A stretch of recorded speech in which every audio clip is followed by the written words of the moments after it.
Luego existen los parámetros de espaciado que muy frecuentemente lo vamos a observar en la bibliografía como parámetros de frecuencia.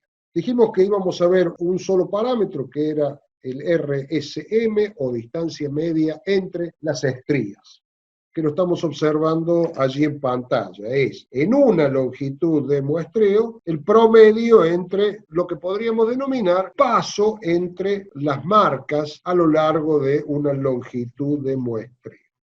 Acá observamos que existen las distancias C1 y C2, que son las que definen qué se puede considerar como distancia entre estrías, porque la distancia entre estrías no es entre este pico y este pico, entre este pico y este pico, o entre este pico o este pico, porque acá estaríamos tomando alternativamente longitudes horizontales eventualmente entre errores de tercer orden, entre errores de cuarto orden o inclusive entre errores de quinto orden si asomaran por allí, por encima de la línea media. Por lo tanto, no es la línea media el factor de corte para determinar cuál es la distancia entre las estrías, sino que se debe determinar un ancho de banda que determina que los perfiles que pasan a través de ese ancho de banda cambian de pico a valle y cuando suben también. Por lo tanto, si acá tenemos un pico, la distancia entre la estría tenemos que sobrepasar otro pico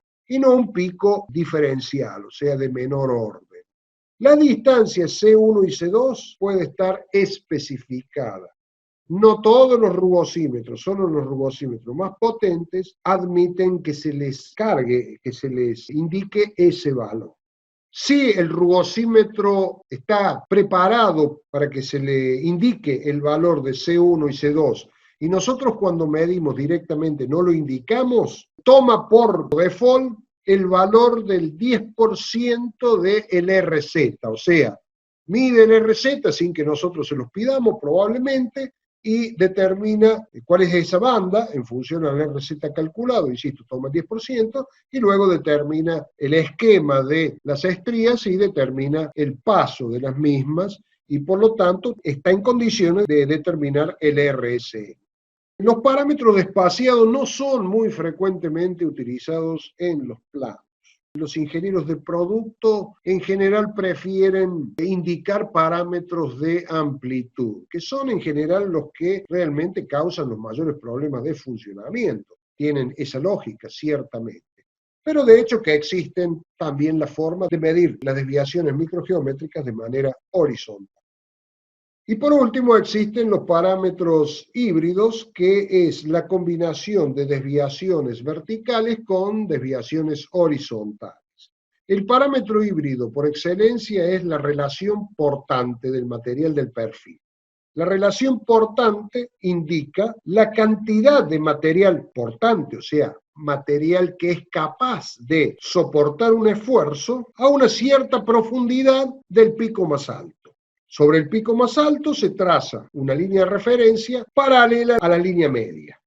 El valor C debe ser indicado por el proyectista en el plano. O sea, si el ingeniero de producto indica en el plano el valor de RMR como especificación sobre una superficie, debe indicar el valor de C en el que debe ser medido este valor de relación portante.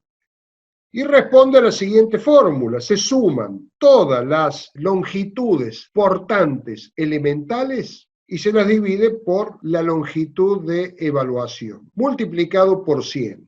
La relación portante viene expresada en valores de porcentaje, que en la práctica significa el porcentaje de longitudes portantes que existe en una longitud de evaluación.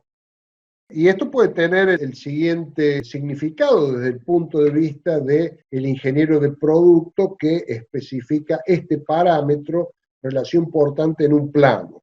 Se asume que cuando este elemento comience a funcionar, rápidamente se van a desgastar los primeros picos que sobresalgan sobre la otra superficie.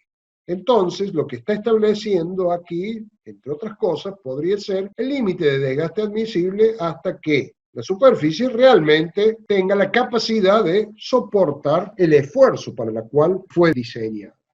Es muy importante este parámetro porque combina desviaciones verticales con horizontales, por lo tanto establece aquello que hemos mencionado en la curva de distribución de amplitud, que es las propiedades de apoyo que tienen las superficies. Acá el ingeniero de producto intenta definir unas ciertas características de apoyo, indicando que a cierta profundidad del pico más alto tengamos la suficiente longitud de soporte para los esfuerzos que requiere este elemento mecánico. El segundo parámetro, que no es un parámetro, sino que es una curva también, es la curva de relación portante de todo el perfil, medido a lo largo de las ordenadas del perfil, y que también se denomina curva de Abbott-Firestone por sus creadores, y que indica el porcentaje de relación portante, o sea, del parámetro que hemos determinado anteriormente, a distintas profundidades del perfil, desde el pico más alto, donde la relación portante obviamente es cero, hasta el valle más profundo, donde toda la longitud de evaluación es portante. Por lo tanto, la relación portante allí es 100%. La curva representa la evolución de la relación portante en el sentido vertical, desde el pico más alto hasta el valle más profundo. Esto implica que, observándola desde afuera la curva, curvas con forma convexa presentan una gran superficie incluida dentro de la curva e indica relaciones portantes muy buenas, o sea, altos valores de relación portante a poca profundidad. Una curva con forma cóncava representa superficies muy pequeñas debajo de la curva, indica un perfil con puntas en forma de aguja, donde la relación portante al inicio realmente es muy pequeña y luego se incrementa rápidamente, pero generando una superficie de apoyo muy mala al inicio.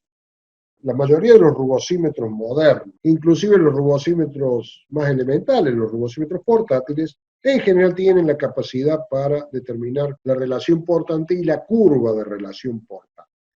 Esta curva es muy importante, ya que de manera visual, al igual que observando la curva de distribución de densidad de amplitudes, tenemos la posibilidad de interpretar la forma real del perfil.